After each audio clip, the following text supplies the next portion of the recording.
ಯಡ್ರಾಮಿ ತಾಲೂಕಿನ ಪತ್ರಕರ್ತನ ಮೇಲೆ ನಡೆಸಿದ ಹಲ್ಲೆಯನ್ನು ಖಂಡಿಸಿ ಮತ್ತು ಹಲ್ಲೆ ಮಾಡಿದ ಆರೋಪಿಯನ್ನು ಬಂಧಿಸಿ ಅವರ ವಿರುದ್ಧ ಸೂಕ್ತ ಕಾನೂನು ಕ್ರಮ ಕೈಗೊಳ್ಳುವಂತೆ ಒತ್ತಾಯಿಸಿ ಪಟ್ಟಣದ ತಹಸೀಲ್ ಕಚೇರಿಯ ಮುಂದೆ ಪ್ರತಿಭಟಿಸಿ ಶಿರಸ್ತೆದಾರರಿಗೆ ಮನವಿ ಸಲ್ಲಿಸಲಾಯಿತು. ಪ್ರತಿಭಟನೆ ಉದ್ದೇಶಿ ಹಿರಿಯ ಪತ್ರಕರ್ತ ಜಗನ್ನಾಥ್ ಶೇರಿಕಾರ್, ಶಾಮರಾವ್, ಓಂಕಾರ್, ಎಂಪಿ ರಾಮರಾವ್, ಶಿವರಾಜ್ ವಾಲಿ ಮಾತನಾಡಿ ಪತ್ರಕರ್ತರ ಮೇಲೆ ನಡೆದ ಹಲ್ಲೆಯನ್ನು ತೀವ್ರವಾಗಿ ಖಂಡಿಸುತ್ತೇವೆ ಎಂದರು. ಕೂಡಲೇ ಪತ್ರಕರ್ತರಿಗೆ ಸೂಕ್ತ ರಕ್ಷಣೆ ನೀಡಬೇಕು. ಯಡ್ರಾಮಿ ತಾಲೂಕಿನ ಪತ್ರಕರ್ತ ಪ್ರಶಾಂತ್ ಚವ್ಹಾಣ್ ಮೇಲೆ ಹಲ್ಲೆ ನಡೆಸಿದ ಆರೋಪಿಗಳನ್ನು ಬಂಧಿಸಿ ಕಾನೂನು ಕ್ರಮ ಜರುಗಿಸಬೇಕೆಂದರು. ಈ ಹೋರಾಟದಲ್ಲಿ ಪತ್ರಕರ್ತರಾದ ಚಾಂದ್ ಪಾಷಾ ಮೊಮೀನ್, ಮೆಹಬೂಬ್ ಶಾ ಅಣವಾರ್, ಮೊಯಿಜ್ ಪಟೇಲ್, ವೆಂಕಟೇಶ್ ದುಗ್ಗನ್, ಸಮಾಜ ಸೇವಕರಾದ ಗೋಪಾಲರಾವ್ ಕಟ್ಟಿಮನಿ ಸೇರಿದಂತೆ ಅನೇಕರು ಹಾಜರಿದ್ದರು. ಲಿಂಗರಾಜ ಸ್ವಾಮಿ, RJ32 ಕನ್ನಡ ನ್ಯೂಸ್, ಚಿಂಚೋಳಿ.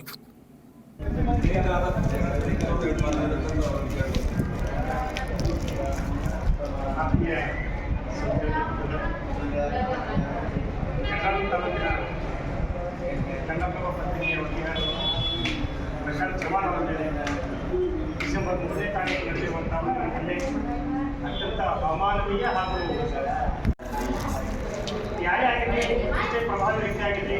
ಅವರೆಲ್ಲರೂ ಒಂದೇ ಕಾನೂನಿನ ಈ ದೇಶದಲ್ಲಿ ನಾವು ಸರ್ಕಾರ ಮತ್ತು ಜನರ ಬಗ್ಗೆ ಸೇವೆಯಾಗಿ ಕಾರ್ಯನಿರ್ವಹಿಸುವಾಗ ಯಾವುದೇ ಅಧಿಕಾರಿಗಳು ಬಂದರೂ ಕೂಡ ನಾವು ಮುಕ್ತವಾಗಿ ಕೆಲಸವನ್ನು ಮಾಡ್ತಾ ಇದ್ದೇವೆ.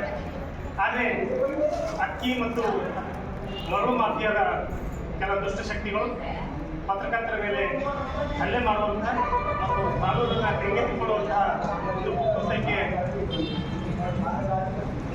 ಒಳಪಡಿಸಿ ಇವತ್ತು ಅವರು ಪತ್ರಕರ್ತರಲ್ಲಿ ಭೀತಿಯನ್ನು ಉಂಟು ಮಾಡಿ ನಾವು ನ್ಯಾಯಸಮ್ಮತವಾಗಿ ಕೆಲಸ ಮಾಡುವ ರೀತಿಯಲ್ಲಿ ಒಂದು ವಾತಾವರಣವನ್ನು ಸೃಷ್ಟಿ ಮಾಡ್ತಾ ಇದ್ದಾರೆ. ಹೀಗಾಗಿ ಅದನ್ನು ನಾವೆಲ್ಲರೂ ಖಂಡಿಸಿ ಇವತ್ತು ತಹಸೀಲ್ದಾರ್ ಮೂಲಕ ಮನವಿ ಪತ್ರವನ್ನು ಸಲ್ಲಿಸ್ತಾ ಇದ್ದೇವೆ. ಈ ಕಾರ್ಯಕ್ರಮದಲ್ಲಿ ಪ್ರತಿಭಟನೆಗೆ ಬಂದಂಥ ಎಲ್ಲ ಪತ್ರಕರ್ತರಿಗೆ ನಾನು ಸ್ವಾಗತಿಸ್ತಾ ಇದ್ದೇನೆ.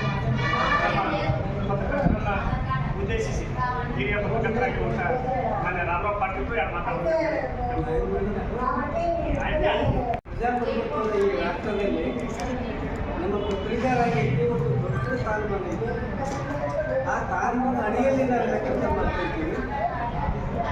ನಮಗೆ ಸೂಕ್ತವಾದಂಥ ರಕ್ಷಣೆ ಯಾವ ಭಾಗದಲ್ಲಿ ಸಿಗಲಿಲ್ಲ.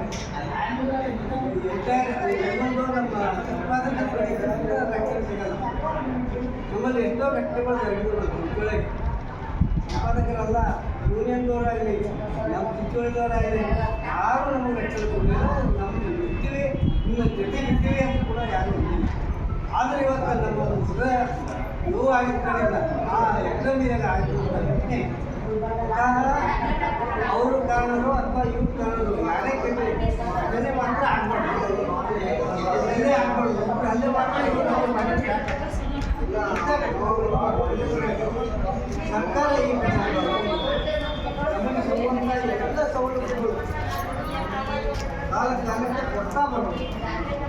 ಒಂದು ಉದಾಹರಣೆ ಹೇಳ್ತೀನಿ, ಬಸ್ ಪಾಸು ಅದು 20-30 ವರ್ಷ ಇವತ್ತು ಈಗ ಚಾಲು ಮಾಡಿದ್ರೆ ಅದು ಇಷ್ಟು ನಿಯಮಗಳು ಮಾಡಿರ್ತಾರೆ ಒಂದಷ್ಟು. ಆ ನಿಯಮಗಳು ಕೊಟ್ಟು ಆ ಬಸ್ ಪಾಸ್ ತೊಗೊಂಡು ಎಲ್ಲಿ ಹೋಗ್ಬೋದು. ಪಂಚಾಯತ್ ಅಂತ ಒಂದು ಕಾರ್ಯಕ್ರಮ ಅದು ಇಟ್ಕೊಳ್ಳಿ, ಬಸ್ ಸ್ಟ್ಯಾಂಡ್ನಾಗ ಇರ್ತೀವಿ, ಅಲ್ಲಿಗೆ ಹೋಗ್ಬೇಕಲ್ಲ. ಬಸ್ಗಳು ಸೌಲಭ್ಯ ಕೊಟ್ಟರೆ